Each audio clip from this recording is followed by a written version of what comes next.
قابل احترام بزرگوں، خواتین اور عزیز نوجوان ساتھیوں، اللہ عز و جل جو رب العالمین ہے، اسی کے حکم سے کائنات کی ہر شے اور خود میں اور آپ بھی اسی کے حکم سے وجود میں آئے ہیں، اور اللہ عز و جل کا حکم ہوگا کہ کائنات کی ہر شے کا وجود بھی ختم ہو جائے گا، اور اس ذات نے خود اپنے بارے میں قرآن مجید میں ارشاد فرمایا لا الہ الا ہو کل شیء حالک الا وجہہ، وہی ذات ہے جو باقی رہنے والی ہے، اس کے سوا ہر چیز شے ہے، کیونکہ سب شے اسی کی حکم سے پیدا ہوئی ہے، اور ہر شے ختم ہونے والی ہے، الا ہو وہی اللہ عز و جل باقی رہنے والا ہے۔ انت الاول فلیس قبلک شیء وانت الآخر فلیس بعدک شیء، وہ ہمیشہ سے ہمیشہ رہنے والا ہے اور اس کے بعد کوئی نہیں۔ وہ اللہ عز و جل ہے جو القیوم ہے، الحی ہے، جو خود اپنے آپ سے اس کا وجود کسی نے نہیں دیا، جو ہمیشہ سے ہے، ہمیشہ رہنے والا ہے، القیوم ہے، جو ساری کائنات کو وجود بخشا اور ساری کائنات کو قائم رکھا ہوا ہے، ان کی ضرورتوں کو پورا کرنے والا، ان کے مسائل کو حل کرنے والا، ان کی زندگی کی تمام تر ڈوری اللہ عز و جل کے ہاتھ میں، وہ جب تک چاہے انسان کو مہلت دے۔ عزیز دوستو، وہی مہلت کے وقت میں میں اور آپ زندگی بسر کر رہے ہیں۔ نبی صلی اللہ علیہ وسلم نے فرمایا اس امت کی عمریں 60 سے 70 کے درمیان ہوں گی، اور بہت کم ایسے ہوں گے جو اس کے آگے جائیں گے، اور کچھ ایسے ہوں گے جو اس سے پہلے جو اسے اٹھا لیے جائیں گے۔ تو عزیز دوستو، اللہ عز و جل میری ہم تمام کی عمر میں برکت دے، اضافہ دے، نیک اعمال کی جو سو توفیق کے ساتھ۔ عزیز دوستو، یہ جو مرحلہ ہے زندگی کا، اسی مرحلے میں مجھ کو اور آپ کو نیک اعمال کرتے ہوئے، برائیوں سے بچتے ہوئے، اللہ کا دین سیکھتے ہوئے، اللہ کے دین کے مطابق عمل کرتے ہوئے زندگی آگے لے کر چلنی ہے۔ اب اس سفر میں زندگی کے آپ کسی سے عمل میں آگے ہوں گے، کوئی آپ سے عمل میں آگے ہوگا، آپ کسی سے عمل میں پیچھے ہوں گے، کوئی آپ سے عمل میں پیچھا ہوگا، لیکن مسلمان کے لیے یہ نہیں کہ ایک دوسرے کے اعمال کا فیصلہ خود اپنی زبانوں سے یہی دے دے کہ آپ ایسے ہیں، آپ ایسے ہیں۔ یہ عمل مسلمان کا نہیں ہے۔ ہر ایک کی جستجو کوشش یہ ہونی چاہیے دین سیکھتے جائیں، دین عمل کرتے جائیں، اور دین پر ممکن حد تک جتنا لوگوں کو پہنچا سکتے ہیں پہنچانے کی کوشش کریں۔ موجودہ زمانے میں عزیز دوستو، خود ہمیں ہمارے معاشرے میں ایک اہم بات جو دیکھی جا رہی ہے، وہ دین پر عمل کرنے والوں کو یا دین کو یا خود اپنے آپ سے دین کو سخت بنا کے لوگوں کے سامنے پیش کر دینا۔ دین میں سختی ہے، یہ مزاج لوگوں کے سامنے پیش کیا جا رہا ہے۔ ایک تو وہ لوگ جو دین پر اللہ کی توفیق سے عمل کر رہے ہیں، ان کے لیے اگر میرا اور آپ کا نظریہ یہ ہے کہ بھائی دین اتنا بھی عمل نہیں کر لینا نا بھائی، کچھ چیز آسانی ہونا چاہیے، کسی عمل کرنے والے کو دیکھ کر ہمارا نظریہ یہ ہے بہت سخت ہے بھائی دین کے معاملے میں، تو یہ سختی نہیں ہوتی۔ یا پھر دین کے معاملے میں ہی ہمارا نظریہ یہ ہے دین بڑا اسٹرکٹ ہے، دین میں بہت پابندیاں ہیں، دین میں ایسا کرنا پڑتا، یہ نظریہ بھی اگر آپ کا ہے۔ یا تیسرا نظریہ اگر یہ ہے کہ نہ آپ دین کو سخت سمجھ رہے ہیں، نہ عمل کرنے والے کو آپ دین میں ایکسٹریمسٹ سمجھ رہے ہیں، مگر آپ کے حساب سے سامنے والا دین میں بہت کم ہے، نہیں ایسا کرنا ہی نہیں کرا تو کافر ہے، تو ایسا کرنا ہی نہیں کرا تو مسلمان نہیں ہوتا، یہ بھی نظریہ بڑا عجیب ہے۔ تو پہلے جو دو نظریے ہمارے بن گئے آج، یا تو دین کو سخت سمجھ رہے ہیں، یا پھر دین پہ عمل کرنے والوں کو ایکسٹریمسٹ سمجھ رہے ہیں، یا جو سو بہت سخت مزاجی ان کے اندر آگے سمجھ رہے ہیں۔ در حقیقت میں بات ہی نہیں عزیز دوستوں کہ دین کی کسی بات میں سختی ہے۔ آپ صلی اللہ علیہ وسلم نے واضح طور پر ارشاد فرما دیا جو دین میں دے کر بھیجا گیا ہوں اس کی راتیں بھی دن کی طرح روشن ہیں۔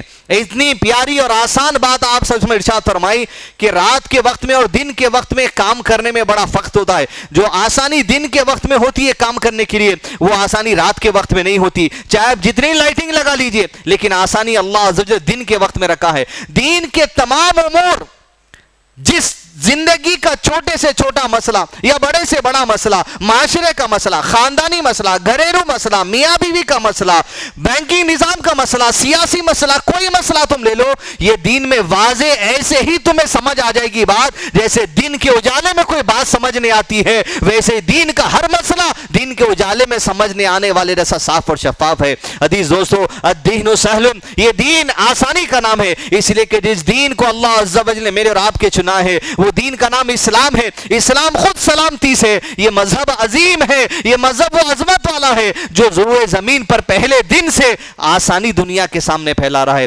لیکن نظریہ لوگوں کا تن ہو چکا ہے. اگر دین پر کسی عمل کرنے والے کو اور آپ یہ سمجھ رہے ہیں بڑا سخت مزاج ہے, یا دین کے بارے میں یہ سمجھ رہے دین میں بڑی سختی ہے, تو بات اصل دین کی نہیں ہے. بات اصل یہ ہے وہ جو دل سینوں کے اندر ہے, وہ دل پر سختی چھا گئی. قرآن مجید میں اللہ نے ارشاد فرمایا ثم قست قلوبکم من بعد فہی کالحجارہ او اشد قسوہ. پھر اس کے بعد تو مزاج یہ ہو گیا, ان کے دل سخت ہو گئے, اور ایسے سخت ہو گئے پتھروں جیسے سخت ہو گئے. ثم قست قلوبکم من بعد فہی کالحجارہ. پھر اللہ نے کہا پتھروں کی تو چھوڑو, پتھروں سے بھی زیادہ سختی دلوں کے اندر ان کے آ گئی. اب نہ دین پہ کوئی عمل کرنے والا ان کو سخت نظر آ رہا, دین کی چھوٹی موٹی جو بھی بات ان کو سمجھ نہیں آ رہی, ہر چیز ان کو سخت نظر آ رہی ہے. دراصل میں جو سینوں میں دل ہے وہ پتھر جیسا ہو گیا, بلکہ پتھروں سے زیادہ سخت ہو گیا. یا جو نظریہ جس نظریے سے دیکھ رہے ہیں وہ دل کی سختی کی وجہ سے, عزیز دوستو, ہمارا نظریہ بھی کہیں سخت نہ ہو جائے. اللہ کا دین میں کوئی بات سخت نہیں ہے.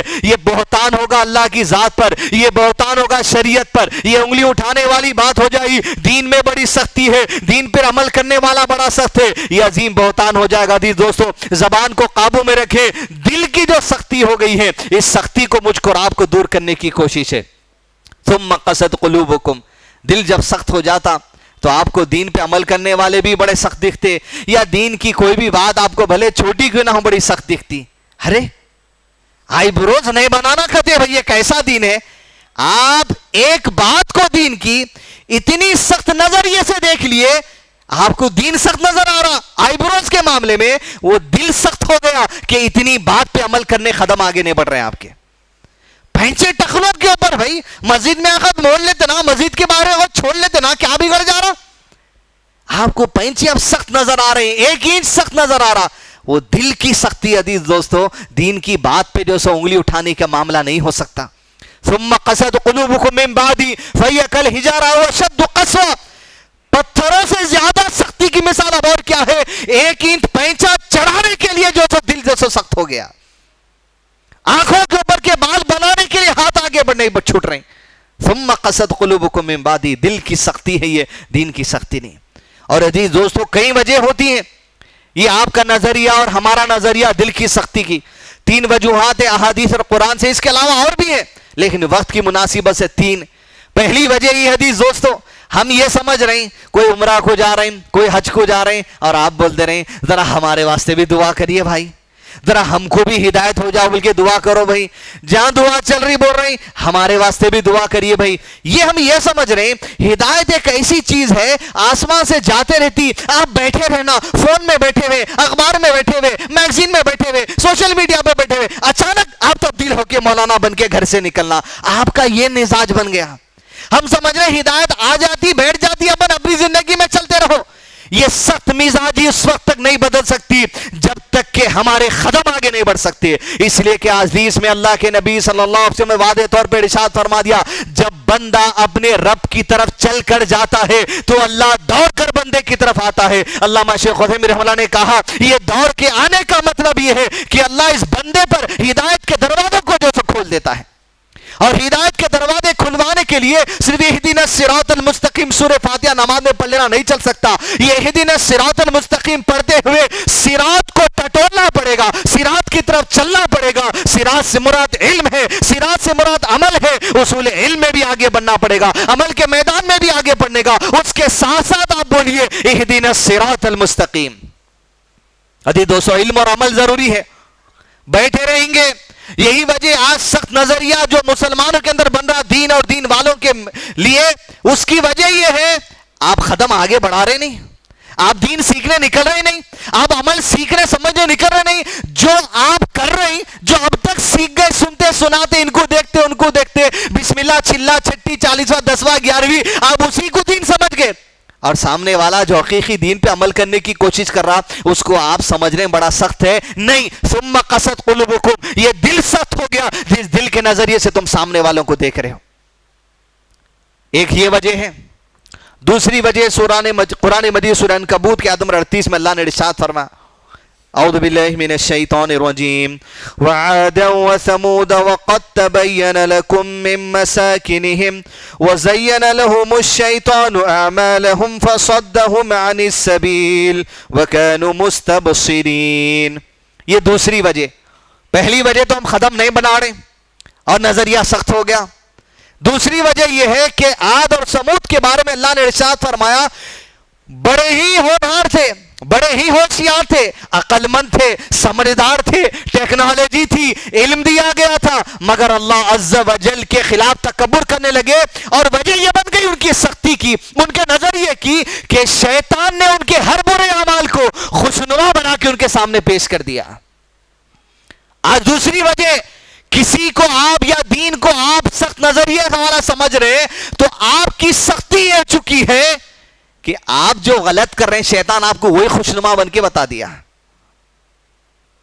ارے بھائی آج کے زمانے میں بغیر انٹرسٹ کے گاڑی نے لیے تو کیسا عمل صاحب بولیے کیسا لینا. اب آپ دین پہ سوال اٹھا دے رہے ہیں. اب شیطان کیا کر دیا, یہ جو سود ماں کے ساتھ شادی کرنے کا جیسا کمتر گناہ ہے اس کو خوشنما بنا کے بتا دیا. ایسا کرے تو اسٹینڈرڈ لائف بڑھتی. کریڈٹ کارڈ 4 سے 6 جیب میں رکھ کے دوستوں کے سامنے بتانے کو جو سو شیطان خوشنما بنا کے پیش کر دیا. تعجب والے ہوتے ہیں وہ لوگ, ان کی زندگی میں تعجب کی بات ہے, بغیر لون کے گھر کیسا بنا رہا بھائی تو. شیطان اتنا خوشنما بنا دیا ان برائیوں کو اور اسی میں ڈوبتے چلے گئے. عمل کرنے والا, سود سے بچنے والا, حرام سے بچنے والا, سخت نظریے والا دکھ رہا. ثم قصد قلوبکم من بعدی, اب دل بڑے سخت ہو گئے. ذرا بچوں بات میں ڈسٹرب مت کریے, پیچھے چلے جائیے, آپ پیچھے جائیے. ثم قصد قلوبکم من بعدی فہی کالحجارہ, دلوں کی سختی پتھروں سے بھی زیادہ ہو گئی. تو عزیز دوستو, نظریہ دل کی سختی ہے, دین کے کسی امور میں سختی نہیں ہوتی. اور تیسری وجہ وہ ہوتی جو تکبر مزاج اور نظریے میں آ جاتا. سورہ نساء کی آیت نمبر 115 میں اللہ نے ارشاد فرمایا یقیناً آیتیں تعویذ کی شکل میں گھر میں تو نہیں لگانا چاہیے, مگر ہدایت اور نصیحت کے لیے ضرور گھر کے لوگوں کو پڑھنے کے لیے لگائی. ہوتا یہ ہم جو سمجھ رہے ہیں, ہم جو عمل کر رہے ہیں, ہمارا نظریہ, ہمارے حساب کے فتوے, ہماری حساب کی باتیں, تھوڑا میٹھا میٹھا تھوڑا کھٹا کھٹا لے کے چلیں گے جو مزاج چل رہا. اللہ عز و جل کی جب بات آتی, دین کی جب بات آتی اور تھوڑا منہ پھیر لیتے تو اللہ تعالیٰ کیا کرتا ہے دیکھیے. وَمَن يُشَاقِقِ الرَّسُولَ مِن بَعْدِ مَا تَبَيَّنَ لَهُ الْهُدَى وَيَتَّبِعْ غَيْرَ سَبِيلِ الْمُؤْمِنِينَ نُوَلِّهِ مَا تَوَلَّى وَنُصْلِهِ جَهَنَّمَ وَسَاءَتْ مَصِيرًا.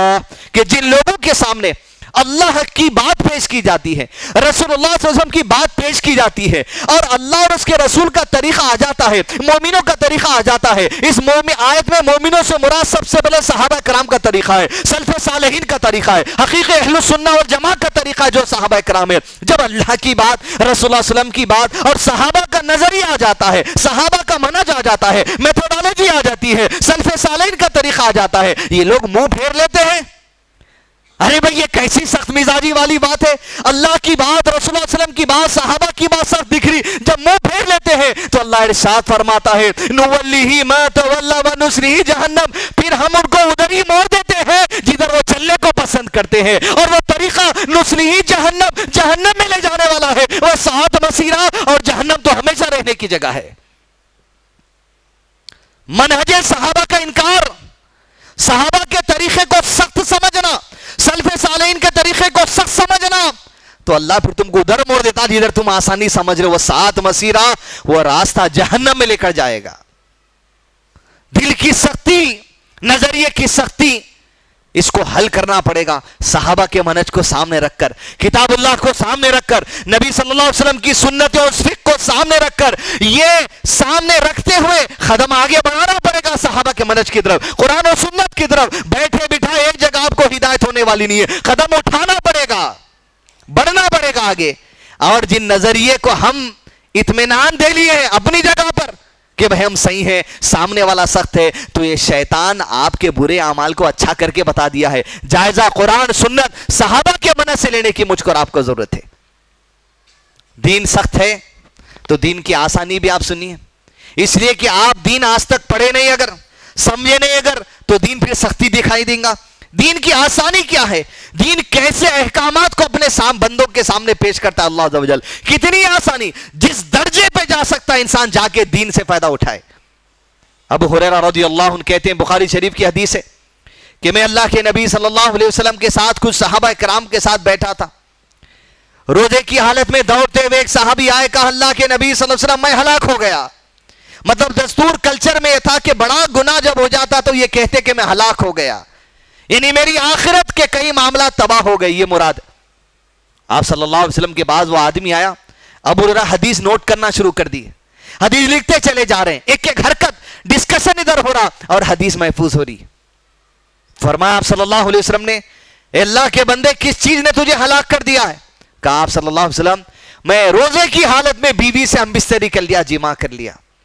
تو آپ صلی اللہ علیہ وسلم نے کہا ہے تو بڑا گناہ تو نے کر لیا، اب ایک غلام کو آزاد کر دے تاکہ یہ تیرا کفارہ بن جائے اس گناہ سے توبہ کا، اور آخرت میں اس گناہ کا تجھے عذاب نہ ملے۔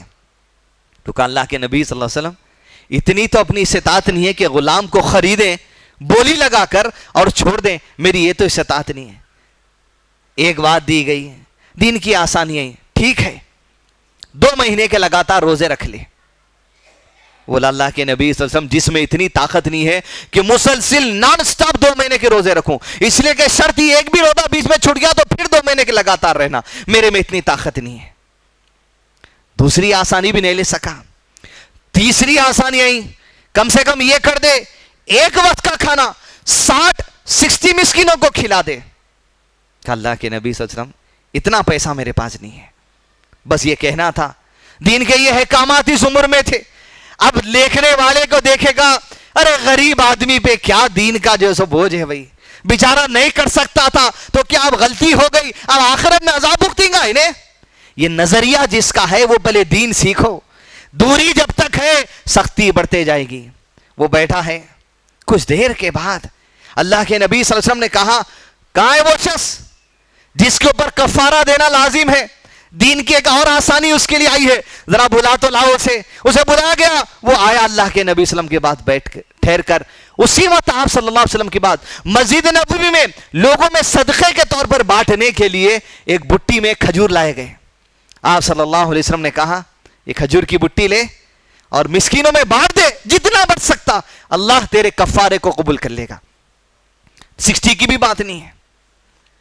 ابو ہریرہ حدیث لکھ رہے ہیں، انداز بیان دیکھ رہی حفاظت حدیث کا، وہ لکھتے جاتے ہیں، حرکت ایک ایک چیز جو ہوتی جا رہی، حدیث کنٹینیوشن میں ہے، ابھی ختم نہیں ہوئی۔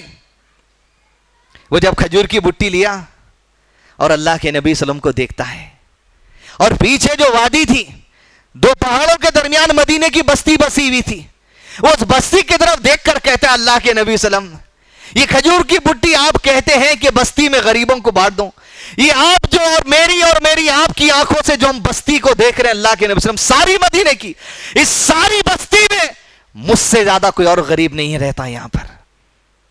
ابو ہریرہ کہتے ہیں، میں نے دیکھا اللہ کے نبی صلی اللہ علیہ وسلم کو جب اس بندے کی بات کو سن دیے، آپ مسکرا دیے، ایسا مسکرا دیے گویا پیچھے کے دانت ہمیں نظر آ گئے، مسکرانے کی کیفیت کو نوٹ کر لیا۔ فرمایا آپ صلی اللہ علیہ وسلم نے، اگر اس ساری بستی میں تو سب سے زیادہ غریب ہے، تیرے گھر والوں کو کھلا دے، تیرا کفارہ ادا ہو جائے گا۔ یہ آسانی حدیث دوستو دین کی، اس حد تک دین کی کشادگی ہے ان لوگوں کے لیے جو جس درجے پر رہ کے عمل کرنا چاہتا ہے اس درجے کی آسانی دین اسے فراہم کرتا ہے۔ لیکن نہیں، آپ اپنی جگہ بیٹھے رہنا چاہتے ہیں۔ ثم قست قلوبکم کی آیت بھی ہمارے سامنے، جیسی سختی کر سکتے آپ کریے، آپ کے اختیار کی بات ہے، میری اختیار کی بات ہے۔ دین آسان ہے، دین سہل۔ یہ دین پہ عمل کرنے والے کو آپ سخت مزاج مت سمجھیں، اور یہ دین کو آپ سخت مزاج والا مت سمجھیں۔ چوتھی آخری بات، جو سخت نظریہ ہمارے پاس آ چکا ہے، جو مسلمان آپ کی نظر میں عمل کرنے میں تھوڑا کمتر ہے، آپ فتوے دینا شروع کر دے رہے ہیں۔ فتوے ایسے دے رہے ہیں، دوسرے ملک کے حالات کے فتوے اپنے اوپر لاگو ہو جا رہے ہیں۔ وہ کسی دوسرے ملک کی، وہاں کی قوم، وہاں کے مسلمان، وہاں کے حالات، وہاں کے سچویشن، وہاں کے حملوں کو آپ لا کے یہاں فٹ کر دے رہے ہیں۔ سعید آباد میں فٹ ہوتا کیا وہ فتویٰ؟ دین کی کچھ سادگی ہے. یہ جو کھجور بانٹنے کی بات کہی یہ پرٹیکولر اس کے لیے تھی. آپ کو تو آپ کے حالات کے حساب سے دین کو نقصان پہنچائے بغیر حدود میں رہتے ہوئے عمل کرنا ہے. ایک نظریہ یہ بن گیا جو آپ کی نظر میں دین پہ کم عمل کر رہا اس کو جو سو طنز کرنا شروع کر دینا. کیوں؟ کیونکہ میں اپنے آپ کو صحیح سمجھ رہا ہوں. اگر ایسی مزاج ہی ہمارا ہے تو اللہ کے نبی صلی اللہ علیہ وسلم کے سامنے ایک شخص کو لایا گیا مسجد نبوی میں, شراب کی حرمت ہونے کے بعد شراب پی کر آئے. ایک بار سمجھائے, پھر کچھ دن کے بعد پھر شراب پی لیے. 2 بار سمجھائے, پھر کچھ دن کے بعد پھر شراب پی لیے. 3 بار سمجھائے, پھر کچھ دن کے بعد 4تھی مرتبہ شراب پی کر آئے. آپ صلی اللہ علیہ وسلم مسجد نبوی میں کھڑے تھے. شکایت آئی تو کہے سے مارو. لوگوں نے کپڑے سے مارا, لوگوں نے جوتے سے مارا. سبق سکھانے کے لیے, احساس دلانے کے لیے کہ صحابہ کے گروپ میں رہتے ہوئے تم ایسا کام کیوں کر رہے ہو. مارتے مارتے کسی نے لان تان کر دی کہ تو کیسا ہے. اللہ کے نبی صلی اللہ علیہ وسلم 4 مرتبہ کہنے کے بعد پھر پیتا ہے, افسوس ہے تیرے اوپر. یوں لان تان زبان سے نکلی. اگر ہم میں ایسا کوئی ہے دین پہ کوئی کم عمل کرنے والے کو کمتر سمجھ نہیں, تو حدیث میں فرمایا صلی اللہ علیہ وسلم نے انسان کے گنہگار ہونے کے لیے کافی ہے وہ دوسرے کو اپنے سے کمتر سمجھ لے. پھر آپ صلی اللہ علیہ وسلم نے اسی موقع پر ارشاد فرمایا کہ سنو, کیوں لان تان کر رہے ہو اپنے بھائی پر. شیطان کی مدد مت کرو اپنے بھائی پر لان تان کر کے. میں گواہی دیتا ہوں محمد صلی اللہ علیہ وسلم, میں گواہی دیتا ہوں اس بات کی کہ اللہ کی قسم ہے اللہ اس بندے سے محبت کرتا ہے. آپ کسی کو کمتر سمجھنے اپنے معاملے میں اور آپ فتوی بازی شروع کر دے رہے ہیں. جیسا آج ایک بڑا موضوع چل رہا, ثنا خان نام سے ایک مسلم لڑکی رجوع ہوئی اپنی گناہ والی زندگی سے, خیر کی طرف آئی. یقیناً فوٹو شادی کی ڈال دی, رسم کی ڈال دی, کشمیر کی آ رہی سوشل میڈیا پہ. کیا فتوی بازی شروع کر دیں گے اس کے اوپر؟ ایک طرف آئی تو صحیح, خیر کی طرف آئی تو صحیح. صحابہ کے گھروں میں حرمت ہونے کے بعد شراب پیے, اس کے باوجود اللہ کے نبی صلی اللہ علیہ وسلم نے کہا اللہ محبت کرتا ہے ان سے. کہ آپ اپنے سخت نظریے کی وجہ سے اتنا کیسا کم ہو سکتے بھائی, فوٹو کیسا چھوڑ سکتے بھائی. ارے بالکل غلط ہے, وہ اس کی تائید نہیں کر رہے ہیں. کیا ڈھکیل دیں گے آپ اتنی بات کے لیے اس کو؟ کل بنی آدم خطاؤن. آپ کون سے پکے ہیں؟ یہ جو دوسروں کے گناہوں کو آپ سوشل میڈیا میں چھاڑ رہے ہیں یہ خود اپنے آپ میں گناہ ہے. دوسرے کے عیبوں کو چھالنا یہ خود اپنے آپ میں گناہ ہے. 2 لڑکیوں کے بارے میں آیا کہ ظاہرہ وسیم کے نام کے بارے میں, ثنا خان کے بارے میں آیا ہے. تو حدیث دوستوں آپ ڈھکلیے مت ان کو, اپنا جائزہ لیجئے. جو آدمی جتنا دین پہ عمل کر رہا ہو آپ زبان سے آسان طریقے سے بلاؤ اس کو. نبی صلی اللہ علیہ وسلم کی موجودگی میں آنکھوں سے دیکھتے ہوئے ابو طالب ایمان نہیں لایا, ابو لہب ایمان نہیں لایا, کئی لوگ ایمان نہیں لے کر آئے. رہتے ہوئے اللہ کے نبی صلی اللہ علیہ وسلم کھاتے پیتے جنگوں میں ہوتے ہوئے عبداللہ بن ابی کو جو سو منافقوں کا سردار کہا گیا. انسان کے اختیار کی بات ہے, وہ عمل کرتا اپنی کوشش کے مطابق. آپ اپنی کوشش کے مطابق عمل کریے, لان تان کرنے کے بجائے لوگوں کے لیے ہدایت کی دعا کریے, خیر کی بات پہنچائیے, سنت کی بات پہنچائیے, قرآن کی بات پہنچائیے. نہیں میں صحیح, میرے جیسا تم ہوئے تو تم بھی صحیح, نہیں تو تم غلط, تمہارے باپ دادا سب غلط. یہ نظریہ غلط ہے, اس نظریے کو چھوڑنا پڑے گا. خطبے کے آغاز میں آیت پڑھی گئی تھی لا اکراہ فی الدین, دین میں کسی قسم کی زبردستی نہیں ہے. تم اپنا نظریہ مت لگاؤ, دین کا نظریہ جو ہے اس نظریے کو اختیار کرو, دوسروں کو دعوت دو. جو جتنا عمل کرے گا اللہ کی ہدایت سے کرے گا. ربنا لا تزغ قلوبنا بعد إذ هديتنا وهب لنا من لدنك رحمة إنك أنت الوهاب. وصلى الله على نبينا محمد وعلى آله وصحبه وسلم تسليما كثيرا.